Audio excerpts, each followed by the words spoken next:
But we want to welcome you to our rally, our unity rally, for a united black front. To unite all factions of our people. To unite every one of the 20 million so-called Negroes into one group. And you'll notice, whenever the white man thinks that we're going to call a rally to knock our own kind, you see him jammed out here. He wants to hear us say something against King or against Bunch or against Farmer, against someone of our own kind. He jams out here.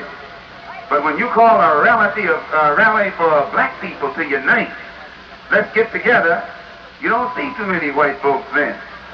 They don't like black people to get together in unity and harmony. As long as you and I are going to attack each other or talk about each other or heap scorn and ridicule upon each other, the white man gets his kick. But when he knows that we're going to come together in unity and harmony, he won't get his kick, he will get kicked.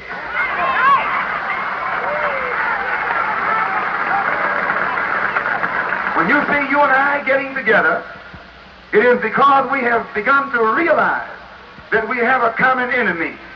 And the only time we'll be able to come together with a common objective and a common goal is when we first develop a common motive. And that motive is best developed by recognizing the common enemy. And that common enemy is the white man. I say that common enemy is the white man.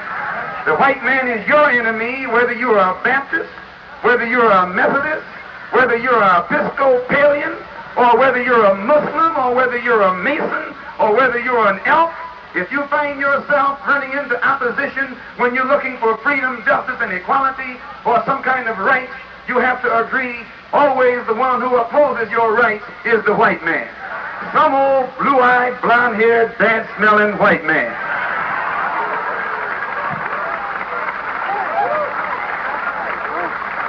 When he puts his club upside your head, he doesn't care whether you're a Baptist, a Methodist, but he does want to know whether or not you're a Muslim. Because he knows if you're a Baptist or a Methodist, you're going to turn the other cheek. You're going to try and love your enemy. You're going to pray for them that despitefully use you. So he's not worried about you. But he knows if you're a Muslim, you're not going to turn the other cheek. If you pray for him, you pray that God kills him, or God helps you to kill him. That's the only kind of prayer you pray. It's time for you and me to unite, to get together and get this big white ache off our back. You got a bad habit. You're hooked and don't know it.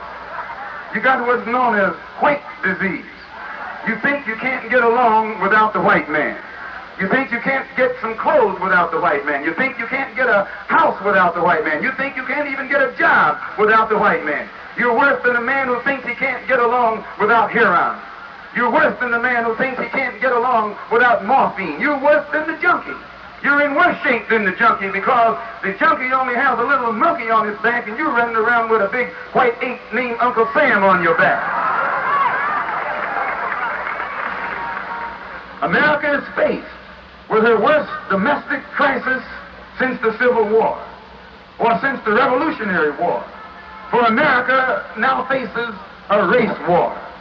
A race war is worse than a Revolutionary War. A race war is worse than a Civil War. A race war is a war in which no holes are barred. A race war is a war in which children are destroyed, in which children are mutilated, in which children face the same destructive wrath that grown-ups face. A race war is the worst war that you can conceive. And this war, race war that is coming upon the head of the white man is something that he is bringing down upon himself. The entire country is on the verge of erupting into racial violence and bloodshed. Simply because 20 million ex-slaves are demanding freedom, justice, and equality here in America from their former slave master. 20 million so-called Negroes, second-class citizens, seeking human dignity, seeking human rights, seeking the right to live in dignity as a human being. And rather than give genuine respect and recognition to your cry for human rights, The American white man answers your nonviolence with violence. He answers your prayers and your freedom songs with false promises, deceitful maneuvers, and outright bloodshed. According to what we are taught from the white man's textbooks in his school, the Revolutionary War and the Civil War were two wars fought on American soil, supposedly for freedom and democracy. But if these two wars were really for the freedom and human dignity of all men, why are 20 million of our people still confined here in America and enslaved by second-class citizenship? Something is wrong. The truth is that the Revolutionary War was fought on American soil to free the American white man from the English white man. The Revolutionary War was never fought to provide freedom and democracy in this white country for the black man. Our people remain slaves here in America even after the Declaration of Independence was signed. In fact, most of the white founding fathers who signed the Declaration of Independence were nothing but slave owners themselves. It is sheer hypocrisy, sheer ignorance, sheer insanity for our people here in America to celebrate the 4th of July as Independence Day, while white America still denies us first-class citizenship that goes with an independent people. And it is nothing but hypocrisy for the American white man to pretend that the Revolutionary War was truly a war of independence as long as 20 million black people here in America are denied the privileges of an independent people. Don't let the white man fool you. Don't let the white man smile at you and lull you to sleep. Behind that smile is a vicious heart.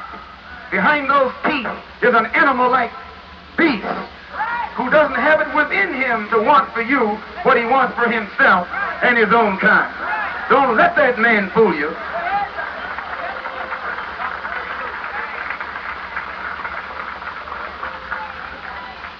When you look at that man, you're supposed to see him for exactly what he is. And if you want to know what he is, examine his deeds. Forget his words. He got a whole lot of pretty sounding words. Watch his deeds. His deeds are like the deeds of a snake, the deeds of a serpent, the deeds of a dragon, the deeds of a reptile, the deeds of a beast. Why, nothing but a race of beasts would take dogs and stick them on little black babies. Nothing but a race of beasts will stick dogs on black children and black women. Nothing but a race of beasts. And it is these deeds today that's causing the wrath of God to come down upon the head of the white man. And when you see him as he is and see how much hell he's catching, you're out of his mind to want to be with him.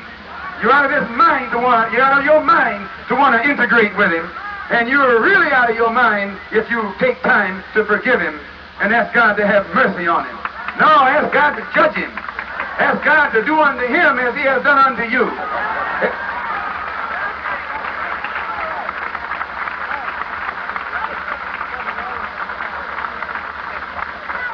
He has caused your babies to suffer. Ask God to heap suffering upon his babies. He has caused your women to suffer. Ask God to heap suffering on his women. He has caused all of our people to suffer. You can't deny that. You may not like my saying it, but you can't deny it. Why, you got scars and knots on your head from the top of your head to the bottom of your feet. And every one of those scars is evidence against the American white man and his hidden inhumanity to man. The Civil War was also fought on this continent, not to free the black slaves, as is commonly taught in the white man's schools, but the Civil War was actually fought to preserve the Union, preserve this country, keep it intact for white people. It wasn't fought to set you free. It wasn't fought to give you some kind of emancipation. It wasn't fought to make you a citizen. It wasn't fought to give you civil rights. It wasn't fought because they respected you and loved you as a human being. It was fought out of greed. It was fought out of selfishness. It was fought to keep this country intact for their own white selves.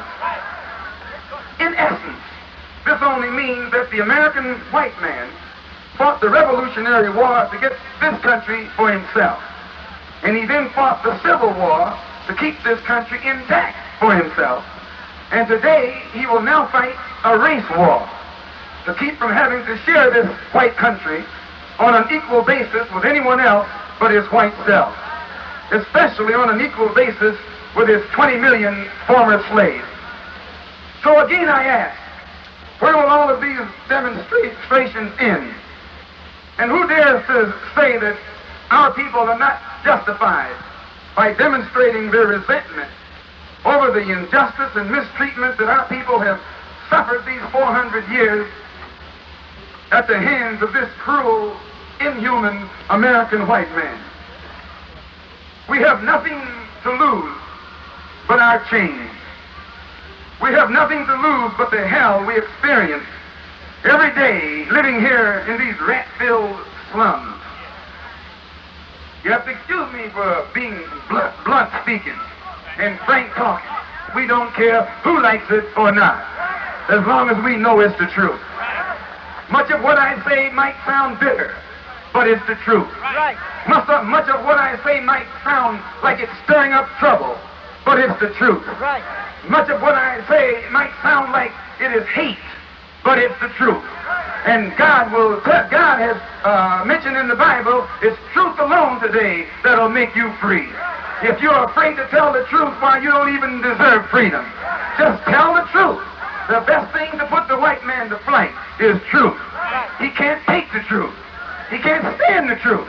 He doesn't like the truth, especially when you know the truth about him. The truth about how he got those blue eyes, and the truth about how he got that stringy dog-like hair, and the truth about how his skin became as pale and pallid and sickly as it is. When you know the truth about how he got the way he is, you can run him down the street with nothing but truth. You don't need any blade. You don't need any switchblade. All you need is the truth. They put you in jail for carrying a blade, but they can't put you in jail for telling the truth.